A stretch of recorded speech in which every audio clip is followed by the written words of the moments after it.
Bonjour à tous, bienvenue sur Club Experiences. Je suis Claude Poulibombogo, avocate au barreau de Poitiers, médiatrice, inscrite à la Cour d'appel de Poitiers et au Conseil national des barreaux, et enfin associée de la CELAL, Club Avocat Médiateur. Alors, j'interviens dans plusieurs domaines du droit qui sont le droit pénal, le droit civil, de la famille et du patrimoine, et enfin le droit des affaires. Sur cette chaîne YouTube, je vous propose différents contenus qui sont essentiellement liés au droit, mais aussi un petit peu à mon quotidien, on va dire à la fois d'avocat, mais aussi d'entrepreneur, et enfin un petit peu de mode et de lifestyle. Donc aujourd'hui, comme vous le lirez dans le titre, je vous propose une vidéo mon premier, ma première. Donc, je vais vous parler aujourd'hui de mon premier dossier de liquidation du régime matrimonial. Le but ici, pour moi, ce n'est pas en soi de vous faire un cours de droit, puisque c'est pas en réalité ça l'objet. Le projet ici, on va dire, c'est de vous partager une expérience de manière globale. Mais pour qu'on puisse se comprendre quand même, je vous explique un petit peu ce que c'est que la liquidation du régime matrimonial. La liquidation du régime matrimonial, on en entend parler la plupart du temps on, lorsqu'on a une décision de divorce qui est rendue, lorsqu'on est dans le cadre d'une séparation et qu'il faut en réalité qu'on fasse les comptes entre les époux. De manière très simple, c'est ça, mais j'ai quand même trouvé une définition sur le site du CNB. En fait, c'était un colloque, c'est le compte rendu d'un colloque. Donc, sur le site du Conseil national des barreaux, je vais vous lire en fait les définitions qui ont été mises, étant précisé que la base légale, ce sont les articles 1144 jusqu'à 1191 du Code civil français. Je suis avocate en France, donc je vais essentiellement vous parler des lois françaises. Mais je vais vous lire quand même ce que j'ai trouvé sur le site du CNB. Je pourrais peut-être vous mettre une image là, mais j'avais trouvé ça très intéressant. Donc, on dit en fait que liquider, c'est faire les comptes des mouvements qui ont pu intervenir en cours d'union entre les différentes masses des biens possédés par les époux. Donc, la liquidation, c'est donc l'ensemble des opérations qui consistent à identifier, qualifier et valoriser les biens appartenant aux époux et les mouvements de valeur ayant pu intervenir entre eux sous forme de récompenses, de créances entre époux ou de comptes d'indivision selon le régime auquel ils sont soumis. La liquidation permet en outre, en régime de participation aux acquis, de fixer la créance de participation. Il s'agit donc par ce biais de créer le degré CEPA dans le bilan de la situation économique du couple, étant précisé que la liquidation peut être amiable ou judiciaire. Donc vous comprenez donc pour les besoins de la suite de cette vidéo, je ne vais pas rentrer dans le détail aussi technique parce que c'est quand même une partie du droit qui est quand même assez pointue. Donc, je ne vais pas rentrer dans le détail parce que ça va vous embrouiller. Ce n'est pas le but de cette vidéo. Idem, la liquidation du régime matrimonial n'intervient pas que lorsqu'il y a un divorce. Ça intervient aussi, par exemple, lorsqu'il y a le décès de l'un des époux, lorsqu'il y a un changement de régime matrimonial, lorsqu'il y a une séparation de biens judiciaires. Il y a plusieurs cas de figure comme ça. Mais je ne vais pas rentrer dans ces détails-là puisque dans mon cas à moi, pardon, c'était intervenu à la suite d'un divorce. Je vous prie de m'excuser, je n'en ai pas parlé. Vous verrez que ma voix est un petit peu rock. Je sors d'une petite grippe, une toute petite grippe, donc je ne suis pas censée forcer sur ma voix. Or, je fais un métier dans lequel je parle toute la journée, donc voilà. Ma guérison prend un peu plus de temps, donc c'est normal que ma voix soit un petit peu rock, mais tout va bien. De même, du coup, par rapport à ce dossier, non, j'étais intervenue dans le cadre de la liquidation du régime matrimonial et surtout, pardon, j'avais été désignée, j'étais intervenue sur désignation de monsieur le bâtonnier. Donc, c'est quand même très important que je le précise ici et je vais vous expliquer pourquoi. Il faut savoir en fait que lorsqu'on est commis d'office dans un dossier, être commis d'office, ça veut dire être désigné par monsieur le bâtonnier. Ça ne veut pas dire en fait avocat peut-être qui travaille gratuitement ou un truc comme ça. Ça veut juste dire être désigné en fait. Donc, ça veut dire que si vous êtes, pour X ou Y raison, vous avez besoin d'un avocat pour une procédure et que vous n'avez pas un avocat habituel, vous pouvez demander en fait à l'ordre des avocats le plus proche de chez vous qu'un confrère soit désigné afin d'assurer la défense de vos intérêts. À Poitiers, en fait, je pense que c'est différent dans les barreaux, hein, en fonction des barreaux, mais à Poitiers, euh, par rapport aux confrères qui sont désignés, ça fonctionne en fait sur un système de volontariat. Donc moi, à cette époque-là, en 2021, j'étais volontaire en fait pour les dossiers en matière civile. Aujourd'hui, ce n'est plus le cas, sauf juge des enfants, mais je vais justement vous expliquer parce que ça a été à la suite de la mésaventure que j'ai vécue dans ce dossier. Donc, j'étais sur la liste de volontariat. Donc, ce qui se passe en fait, c'est qu'un jour, je reçois une désignation pour une dame. La procédure est déjà en cours d'appel et ce qui est vraiment très particulier, c'est que je suis désignée vraiment quelques jours avant ce qu'on appelle la clôture. Ça veut dire qu'il y avait eu toute la procédure en appel et juste quelques jours avant que la cour d'appel décide de mettre fin au débat, c'est là que je suis désignée. Donc, panique à bord. Pourquoi? Parce que déjà, ça tombe à une période où j'ai pas spécialement de temps. Et ce sont des dossiers, en fait, ce sont des dossiers qui sont très techniques, ce sont des dossiers qui prennent beaucoup de temps, ainsi de suite. Et vous allez comprendre en plus sur la suite ce qui a amplifié en fait la difficulté dans ce dossier. Donc j'essaye de refuser en réalité la désignation, j'essaye d'expliquer que oui, en plus je ne suis pas calée sur cette matière, et puis la clôture des débats vient dans quelques jours, ça va mal se passer, ça va engager ma responsabilité, je ne veux pas, gna gna. Et la responsable en fait des désignations en matière civile prend attache avec moi pour m'expliquer en fait que j'ai pas le choix. C'est-à-dire que dès lors que j'ai été volontaire sur ces listes-là, il n'est pas audible pour l'ordre des avocats que cette dame se retrouve sans avocat alors qu'elle a demandé la désignation d'un avocat. C'est un droit pour elle. Voilà. Ça fait partir en fait des mesures qui sont prises pour l'accès au droit. Vous avez le droit d'avoir un avocat. Et maintenant, lorsque monsieur le bâtonnier désigne un confrère pour intervenir au soutien de vos intérêts, si vous remplissez les conditions de l'aide juridictionnelle, l'avocat est obligé d'intervenir au titre de l'aide juridictionnelle. Et c'est important de l'expliquer ici parce que vous allez voir par la suite que ça va faire partir aussi, cela va faire partie aussi des éléments qui vont poser difficulté. Donc, je suis contrainte, je prends le dossier, je prends attache avec la dame, on convient de rendez-vous, je trouve les coordonnées de la consoeur qui intervenait avant moi dans le dossier pour qu'elle me briefe un peu. On fait un peu les trucs à l'arrache et comme je vous dis, je n'étais pas encore calée en fait sur la question des régimes matrimoniaux. Aujourd'hui, je le suis, mais avant, non, c'était pas le cas. Donc, c'est en fait plus j'avance dans la préparation du dossier, plus je me rends compte que je suis tombée dans un truc, c'est-à-dire ça va m'entraîner énormément de problèmes.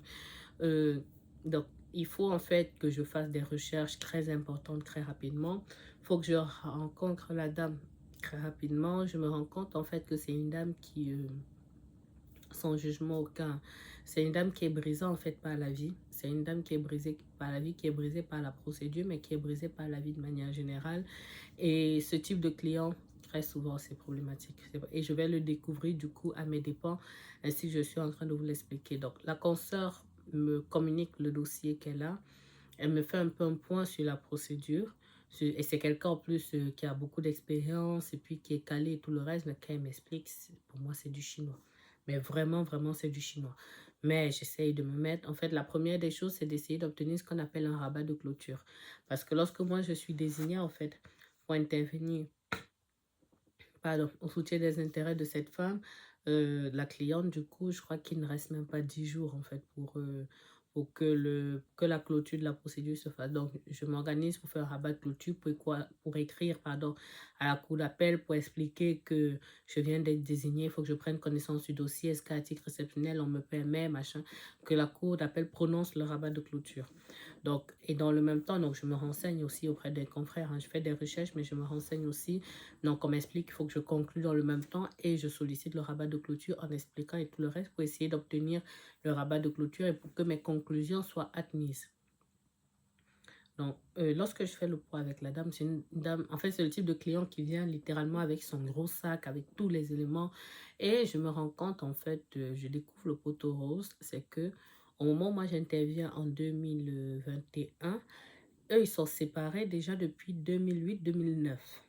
Et pour vous dire à quel point c'est compliqué, c'est qu'il y a eu un divorce divorce dans des conditions compliquées. La plupart du temps, lorsque un dossier est aussi conflictuel que ça prend autant de temps, c'est qu'il y a quelqu'un qui a été blessé, trahi, ce qui est le cas pour cette dame-là, même si je ne vais pas rentrer ici dans le détail du pourquoi, du comment, et en tout état de cause, moi, je n'y étais pas. Donc, je ne vais pas me prononcer sur ce qui a pu se passer ou pas pendant leur mariage. Toujours est-il que je me rends compte que le divorce a été extrêmement conflictuel. Donc, il y a eu, pour la procédure de divorce, première instance, appel. En maintenant, pour la partie de liquidation du régime matrimonial, il y a eu première instance, appel. À chaque fois, il y a eu plusieurs avocats et à chaque fois, elle a changé d'avocat. Autre warning, aujourd'hui, je le sais. C'est-à-dire, vous avez un dossier dans lequel, je ne sais pas moi, il y a eu peut-être 10 avocats avant vous. Juste, n'y mettez pas les pieds. N'y mettez pas les pieds, ça veut dire que le client est extrêmement problématique pour X ou Y raison d'ailleurs. Hein. Comme je dis, je ne porte pas de jugement sur ce que cette femme a pu vivre dans sa vie, ce qui lui a été fait, ce qui lui a pas été fait. Je n'ai pas de jugement à porter dessus. C'est pas mon travail. En tout état de cause, je n'ai pas tous les éléments. Toujours est-il que on a une personne qui se retrouve en grande précarité parce qu'en plus de ça, elle avait été littéralement jetée de la maison et le monsieur en fait qui a naturellement refait sa vie euh, avait tout gardé. Donc, pendant toutes ces années, le gars dilapidait le patrimoine. Donc, j'essaye aussi de raisonner la dame en disant, bon, ça peut être bien d'essayer d'en finir. Et puis, voilà, plus vite on avance, plus vite on peut essayer de récupérer des choses. Elle veut rien entendre. On a quelqu'un, en fait, qui est dans une... qui est brisé et qui est dans une colère, qui est dans un déni, qui ressasse les choses. Donc, ce sont des entretiens à non plus fini, les entretiens de 2-3 heures, y compris les samedis, puisqu'on était dans le rush. Je crois que lorsque je suis désignée, on doit être au mois de février 2021. Je vais voir ce que je peux vous retrouver en termes de documentation et je vous mettrai des images là naturellement en anonymisant un maximum de choses, mais je vais vous mettre des photos là. À ce moment-là, je crois que je devais me déplacer au départ pour le Cameroun en avril 2021 et je devais me déplacer un certain temps. Donc, j'étais vraiment prise par le temps. Il fallait que je fasse. Donc, il faut la recevoir, il faut traiter les dossiers, il faut lire en fait toute l'antériorité. Il y avait les expertises foncières puisque c'était un ancien couple d'agriculteurs. Les histoires de droit rural, pareil, c'est... Bon, pas que c'est du chinois, c'est pointu, on va dire ça comme ça, il faut connaître. Il faut connaître et à l'époque, moi, je ne connaissais pas. Donc, il faut lire les expertises foncières qu'elle contestait. Il faut faire la séparation entre la partie du ressentiment de peut-être, oh, on m'a trompé, on m'a laissé pour aller avec X ou Y, et ce que le droit dit et quels sont ses droits, laisser le divorce de côté, se concentrer. C'était compliqué. Ça me prend un temps infini. Et en fait, j'ai en face de moi une personne qui est en grande souffrance, que j'essaye d'assister comme je peux, parce que en réalité, c'est un petit peu ça l'un des revers, on va dire, un peu de la médaille, c'est que très souvent, on est certes avocat, mais on se retrouve parfois en train de faire littéralement le travail d'un psy. Parce que on rencontre les gens lorsqu'ils traversent des périodes compliquées de leur vie et on n'est pas là juste pour dire le droit, ce genre de choses, mais il faut écouter la personne, il faut manifester l'empathie, il faut, voilà, faut soutenir et il faut en fait, pour remettre les choses dans leur contexte, il faut écouter un maximum de choses et comme je disais tout à l'heure, il faut pouvoir faire un tri. Donc c'est ce que je fais, ça me prend un temps infini. Donc déjà ça me saoule, pour être très honnête, parce que la dame, en fait, il y avait du patrimoine dans la communauté, un patrimoine d'ailleurs assez important, mais au moment où elle est dans ces procédures-là, elle est éligible à l'aide juridictionnelle puisqu'elle le perçoit, pardon, le RSA, le revenu de solidarité active. Et ça, c'est important parce que vous allez comprendre pour la suite. Elle perçoit le RSA, donc elle a donc une décision d'aide juridictionnelle. Moi, je prends la suite, en fait, de l'autre, en fait, mais elle, l'autre consoeur, pardon, mais elle, la cliente, elle va dans tous les sens et tout. Il faut beaucoup d'efforts pour la recadrer, pour rédiger. Je vais essayer de retrouver mes conclusions, mais je crois que je suis facile entre 10 et 20 pages, pareil, des pièces à n'en plus finir, ainsi de suite. Donc, on fait ça. Dans le même temps, elle initie il y a une procédure, en fait, contre... je crois l'ancien expert foncier qui est intervenu dans la procédure. C'est compliqué, mais j'avance, je rédige mes conclusions, je transmets. Dans le même temps, elle veut qu'on avance dans d'autres procédures. Ce que moi, je dis en fait à la dame, c'est que là, moi, j'ai fait mon job. J'ai fait mon job, ça m'a écoutez, j'ai dû monter en compétence très rapidement, j'ai dû la gérer et tout. Moi, je m'arrête là tant qu'on n'a pas fait plus. Donc, ce qu'elle m'explique, c'est que non, elle, finalement, elle peut renoncer à l'aide juridictionnelle puisqu'il y a du patrimoine qui va arriver. Donc, dans tous les cas, elle sera au-dessus des plafonds et qu'elle est prête à me payer et tout le reste. Là, ça m'intéresse parce que je me dis, l'un dans l'autre, je m'y retrouve. Certes, c'est beaucoup de temps et je fais le travail de base, en fait, qui lui est dû. C'est normal par rapport à son dossier. Mais pour aller au-delà, dès lors qu'elle promet de me payer, bon, ça me va. Et on signe même une convention d'honoraires. Et je me dis, bon, je me borde, la convention d'honoraires est là. À ce moment-là, c'est quelque chose de particulier. Donc, je commets une erreur là, mais je vais vous expliquer dans le détail. Mais c'était une erreur que je commettais. À ce moment-là, j'ai une secrétaire en fait qui a beaucoup d'expérience dans les cabinets d'avocats, qui a travaillé plus de 40 ans en cabinet d'avocat et qui essaye d'attirer mon attention pendant plusieurs semaines sur cette cliente. Et elle me dit, attention, j'ai déjà vu ce type de profil, cette femme va vous faire un truc à l'envers. Mais je me dis, non, cette femme est en souffrance. Et puis, vous voyez, c'est le type de personne très... qui va beaucoup enrober. Oh, mais vous êtes une femme exceptionnelle. Oh, vous êtes très gentille. Oh, mais les autres avocats, c'était si. Oh là là là, l'autre m'avait fait si. L'autre. Et autant, je suis en partie d'accord avec ma secrétaire sur le fait que, bon, ce type de personne, comment dirais-je, qui en veut à tout le monde, qui n'a jamais rien fait, mais à elle, tout le monde a fait quelque chose, c'est forcément problématique. Mais je suis un peu dans le feu de l'action. Je réalise aussi qu'elle a vécu des choses difficiles quand même parce que elle aura passé... c'était un mariage qui avait duré longtemps. J'ai envie de vous dire ici 30 ans, mais je ne suis pas sûre de la date, donc je revérifierai. Et peut-être je vous mettrai... Pardon, je vous mettrai peut-être un petit message là, mais ce fut un long mariage, les enfants sont grands et tout.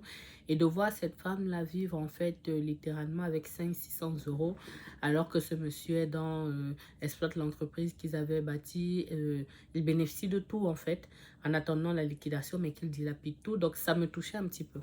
Et pareil, là aussi, autre erreur, parce que j'ai ce trait de caractère là, c'est que je suis quelqu'un de passionné. Je suis une fonceuse, je suis une passionnée.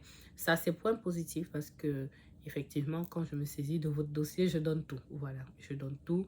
Mais le côté négatif, c'est que justement, lorsqu'on donne tout, parfois, on ne fait pas la part des choses. Et ça, je vais l'apprendre à mes dépens dans ce dossier. Aujourd'hui, maintenant, c'est différent parce que je suis toujours passionnée. Je m'implique toujours dans les dossiers des clients, mais je fais la part des choses et je sais identifier maintenant assez rapidement, on va dire, un certain profil de client, ce qui me permet de ne plus aller plus loin dans certaines démarches. Je vais expliquer, vous allez comprendre.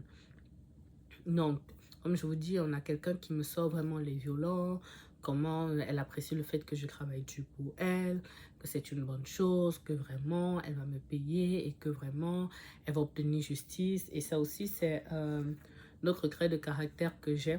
Je suis un peu, pardon, comme tous les avocats, j'ai un certain attachement pour la justice et je supporte peu l'injustice. Donc voilà, on a un peu ce petit côté où, je ne sais pas si je peux dire qu'on se sent chevalier ou chevalière, mais on avance comme ça. La décision de la cour d'appel est rendue et elle ne va pas complètement dans le sens de la cliente, mais au moins, pour moi, on limite la casse. Pour moi, en soi, la décision n'est pas mauvaise, mais elle n'est pas aussi extrême que la cliente l'aurait souhaité. Déjà, ce qui est positif, c'est qu'on a pu en fait accepter les conclusions que j'avais transmises. Je suis désolée pour le regard de côté, c'est mon téléphone qui n'arrête pas de sonner. Donc, on a accepté en fait les conclusions que j'avais transmises. La Cour a accepté de faire le rabat de clôture. Donc, on a pris en compte, mais la décision de la Cour d'appel en fait est audible. C'est totalement cohérent d'ailleurs. Et là, on a un revirement complet de la cliente.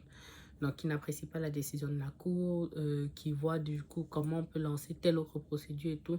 Je lui ai dit, madame, écoutez, déjà, je suis partie au-delà de la compétence qui était la mienne à ce moment-là, mais j'ai fait ce qu'il y avait à faire. Je me suis beaucoup plus impliquée que je ne l'aurais dû, même sur le plan émotionnel. Je suis allée beaucoup plus loin puisque j'ai commencé pour l'autre procédure contre l'expert alors même que je n'étais pas payée et tout. Moi, je m'arrête là, je ne vais pas plus loin tant que je ne suis pas au moins réglé des sommes en fait qui étaient dues en vertu des conventions d'honoraires. Étant précisé que par rapport à la liquidation du régime matrimonial, il y avait un projet d'acte de partage qui avait été rédigé par le notaire commis dans le dossier, donc désigné par la juridiction, et qu'elle refusait absolument de signer en fait. Donc ça veut dire que dans le cadre de la liquidation du régime matrimonial, le notaire en fait avait calculé ce à quoi elle avait droit. Sachez que lorsqu'il y a un bien immobilier, forcément un notaire en fait doit intervenir pour organiser en fait la liquidation, même si les avocats travaillent en fait de concert. Elle ne veut rien entendre, elle ne veut rien signer, elle est toujours dans la colère, elle machin. Donc le notaire, j'essaie d'échanger avec le notaire, comment on peut faire et tout. Le notaire me dit, oh, mais ne vous inquiétez pas, ça dure depuis des années, moi je n'y crois pas. Je lui dis, non, attendez, moi je vais essayer, nanana, les médiations, les ci, les ça, elle ne veut rien entendre. Donc, je décide, on va dire, de m'en laver les mains. Dans le sens où qu'elle veut poursuivre. Moi, je lui dis, écoutez, moi, je m'arrête là.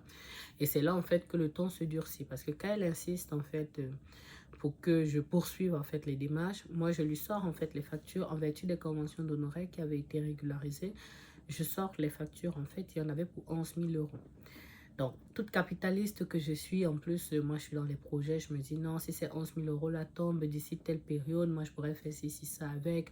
Dans les projets, je pense qu'au moment où cette vidéo sera publiée, vous aurez déjà eu la première partie de mon témoignage sur les locaux professionnels, sur l'acquisition de mes locaux professionnels. Donc, on est à peu près la même période puisque c'est en 2021. Donc, moi, je me dis, bon, si les 11 000 euros là arrivent, ça m'aide pour faire un apport. Donc, moi, je suis dans mes projets, je suis contente. Vraiment, je suis vraiment très contente. Et comme je vous dis dans cette autre vidéo-là, c'est une année qui avait plutôt bien commencé. Donc, moi, je suis plutôt confiante. Donc, comme je vois que la cliente rentre ici, elle sort là-bas, elle prend du temps et tout, je lui dis, écoutez, moi, voilà mes factures. Payez mes 11 000 euros et on va plus loin. Si on ne peut pas aller plus loin, moi, je m'arrête là. Qu'est-ce qu'elle fait? Elle ne me répond pas.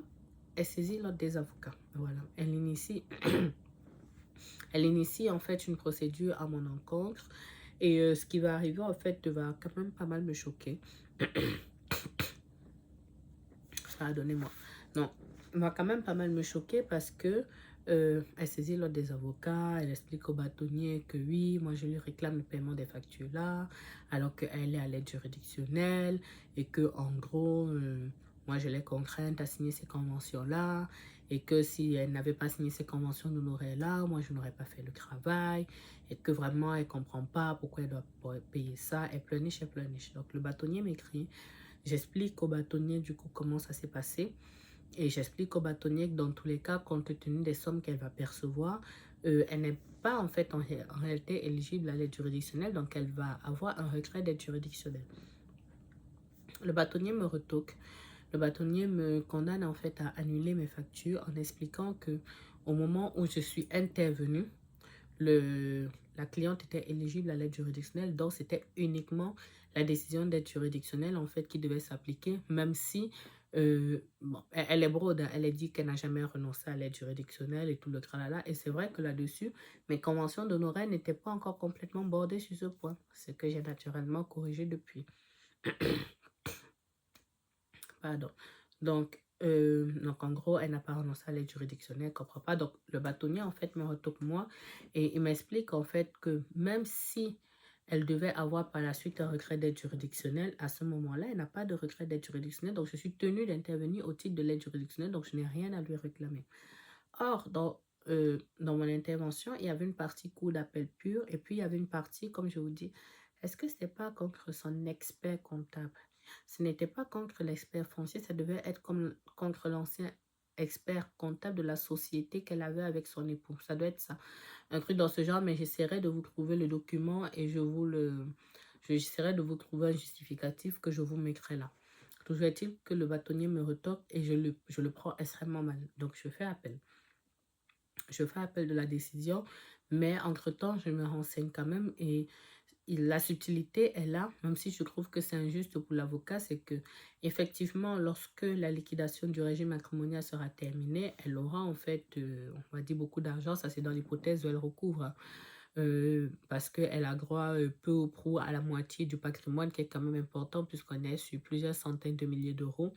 Donc, elle aura droit en fait à cette moitié-là, mais c'est à la suite de ça que le retrait d'aide juridictionnelle interviendra. Mais ça peut arriver en fait dans X temps. Mais Moi, en tant qu'avocat, au moment où j'interviens, elle est éligible à l'aide juridictionnelle, donc je suis contrainte d'intervenir à l'aide juridictionnelle.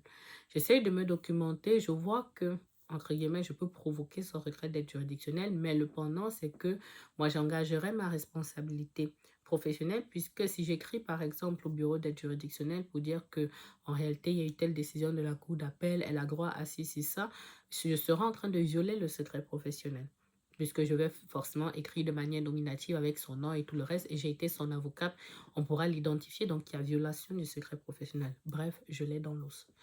Donc, on va en appel. L'audience en appel se déroule en 2022, puisque en ce moment-là, j'ai une collaboratrice, donc j'envoie ma collaboratrice, parce que je me dis en fait que si moi je vais plaider le dossier, déjà je vais voir la cliente, et je veux, en fait, je veux rester poli, on va dire ça comme ça, je veux rester poli, je veux rester dans les clous, je veux pas en fait aller dans tous les sens, parce que je me dis que ça va se retourner contre moi. Et il faut savoir que de manière générale, bon, à quelques exceptions près, hein, de manière générale, au niveau de la cour d'appel, surtout dans des positions comme ça, on considère que l'avocat est en position, le client est en position de faiblesse, donc c'est l'avocat qui prend. J'ai déjà eu d'autres procédures de taxation devant la cour d'appel où j'ai eu gain de cause, mais dans ce dossier-là, c'était trop sensible et ça n'a pas loupé. Donc, j'ai demandé à ma collaboratrice de plaider le dossier. L'ancienne cliente, du coup, a sollicité la désignation d'une consoeur pour assurer la défense de ses intérêts. Et à l'audience, ça n'a pas loupé. Ma collaboratrice m'a fait le point, mais vraiment, voilà, je voulais déchirer mes vêtements, quoi. En mode, un peu comme chez le bâtonnier, mais sauf que là, elle est venue pour pleurer devant la cour d'appel, expliquer comment elle était abusée depuis le début de ces procédures et que toute personne qui l'assiste, en gros, veut juste prendre son argent, qu'elle n'a jamais dit ça, que moi je l'ai contrainte à signer, qu'elle a signé parce qu'elle elle pensait que j'allais bien la défendre, qu'en plus je ne l'ai pas défendue, mais bref, ça part dans tous les sens. Son avocate appuie sa position, même si certains propos vont quand même me choquer, d'après le compte rendu que m'a fait ma collaboratrice, vont quand même me choquer parce qu'il y a des mots type manque de loyauté, abus et tout le reste. Je le prends très mal. Vraiment, je le prends très mal. Toujours est-il que la décision de la cour d'appel tombe et je suis condamnée. Je suis condamnée parce que la cour d'appel, en fait, suit le même raisonnement qu'a suivi monsieur le bâtonnier, même si ce n'est pas exactement dans le même sens. Mais la cour d'appel, en fait, suit le même raisonnement qui est de dire que au moment où comment dirais-je, au moment où j'intervenais, elle était éligible à l'aide juridictionnelle, même si elle a prétendument renoncé à l'aide juridictionnelle. Non seulement je n'en justifie pas, mais qu'en tout état de cause, au moment où la cour statue, elle n'est pas rentrée en possession en fait de sa part dans le cadre de la liquidation du régime matrimonial. Donc, il n'y a pas eu d'enrichissement de sa part à ce moment-là. C'était une subtilité, mais que je ne connaissais pas à ce moment, parce que si je connaissais, si j'avais cette information-là, à ce moment-là, je serais intervenue de manière très stricte dans la limite, en fait, de ma procédure en cours d'appel. Je sais que je suis éligible à l'aide juridictionnelle. On a déjà une décision d'agir. J'interviens uniquement dans ce cadre-là et je m'arrête à ça. Je ne vais pas plus loin, faire plus de démarches et vraiment, je me limite à ça. Donc, voilà ce qu'il en a été. J'ai pris acte, j'ai annulé parce que je n'allais pas aller en cassation pour ça. J'ai appris ma leçon surtout que la Cour de cassation ne réapprécie pas les faits et le droit. La Cour de cassation ne fait que dire le droit. Or, la base légale était très simple. En fait, c'est le texte sur l'aide juridictionnelle l'aide juridique de 91, je crois. Donc, le texte de base, en fait, était très clair. Donc, je savais que sur la partie purement du droit, je n'aurais pas raison. Voilà, donc je me suis fait avoir, j'ai manqué de rigueur et surtout, je manquais d'expérience sur ce point, mais j'avoue qu'à la suite de ça, j'ai décidé de ne plus faire de permanence, du moins, ne plus être volontaire sur la partie purement civile. Euh, J'interviens toujours dans le cadre des commissions d'office en matière pénale. Excusez-moi. Toujours sur les commissions d'office, mais en matière pénale. Pourquoi? Parce que le pénal, en fait, le pénal, c'est littéralement, c'est ce qu'on a, c'est ma zone de génie. Vraiment, le pénal, c'est ce que je fais le plus rapidement possible, en excellent, sans que ça ne me cause de difficultés, si vous voulez. Donc, moi, je fais du droit pénal comme je bois de l'eau. Vous me donnez un dossier de cour d'assises, Au lieu de plusieurs mois de préparation, dans moins d'une semaine, je peux vous le plaider. Vous me donnez un dossier à 10 heures pour une comparution immédiate de 14 heures. Je vous prépare le dossier, mais intégralement, j'ai une bonne décision. Donc, le pénal, en soi, quand je suis commise d'office, en fait, en matière pénale, moi, ça me plaît, c'est excitant parce que c'est bizarre de le dire comme ça, mais ça me détend. Ça me détend, je suis au palais, j'ai mon ordinateur, je fais d'autres trucs, parfois je fais mes contenus, je crée des mails, j'assure l'audience et tout le reste, et je gagne de l'argent. Donc, pour moi, intervenir en fait en commission d'office en matière pénale, voilà, pour moi, c'est tranquille, mais à part ça, je n'interviens plus à l'aide juridictionnelle. Voilà. Sauf quelques exceptions, ça peut arriver, mais le principe, c'est que je n'interviens plus à l'aide juridictionnelle. Et c'était en partie à cause de cette histoire-là. Fun fact, il n'y a pas longtemps, sur toute autre chose, j'ai échangé avec ce notaire-là, mais là, on parlait de tout autre dossier. Et il m'a interrogé en fait par rapport à elle. En fait, il y a eu deux choses. Il y a eu le confrère qui s'occupait qui intervenait pour l'ancien époux de cette dame qui m'a contacté pour un autre dossier et m'a demandé où est-ce que j'en étais avec la cliente. Je lui ai dit du coup qu'elle n'est plus ma cliente. Je ne sais plus qui intervient. Je sais plus quelle est. Je sais pas quel est son prochain cobaye, mais toujours est-il que je n'interviens plus. Et j'ai été étonnée d'apprendre que le dossier était toujours en cours. Nous sommes en 2025. Ce dossier est toujours en cours parce que bah, tant qu'elle ne veut pas signer, ça voilà. J'ai aussi pu échanger du coup avec ce notaire-là pour toute autre cause qui m'a dit aussi que malheureusement ce dossier n'a pas plus avancé. Et je trouve ça en fait dommage. Je trouve ça dommage parce que cette dame en fait est dans la précarité depuis plus de 15 ans maintenant. Pendant ce temps, monsieur dilapide tout ce qu'ils ont bâti ensemble avec sa nouvelle compagne. Et lorsque un jour, elle aura finalement peut-être gain de cause pour obtenir au moins même quelques miettes, sa vie sera passée, quoi. Sa vie sera passée et c'est dommage. Peu importe ce qu'elle pourra avoir, même si c'est au décès de ce monsieur, ça arrivera trop tard et elle a trop de trauma, à mon sens, et ça l'aura brisée. C'est aussi pour ça que mon activité de médiateur m'aide beaucoup dans les dossiers parce que moi, j'essaye en fait d'expliquer aux clients que le tout n'est pas d'avoir une décision là, c'est qu'il y a l'exécution et à la fin de la journée, il vaut mieux il vaut mieux un mauvais arrangement qu'un bon procès. Mais au moins, c'est réglé, vous passez à autre chose. Vraiment, vous passez à autre chose. Donc, voilà. Donc, j'ai aussi appris de mon côté sur le choix des clients qui peuvent vous causer des difficultés. Donc, le choix des clients, les permanences que je fais, le fait de détecter assez rapidement qui se comporte de telle ou telle autre manière et enfin la formation. Donc, naturellement, je me suis formée depuis, pardon, sur les régimes matrimoniaux, ce qui fait en sorte que je vais beaucoup plus vite si j'ai des dossiers de telle nature. Mais voilà la leçon et voilà mon retour d'expérience sur ce premier dossier de liquidation de régime matrimonial. J'espère que ce retour vous a plu. À vous lire dans les commentaires si vous souhaitez quelques précisions, toujours dans le respect, comme je l'ai dit. Sinon, c'est un blocage.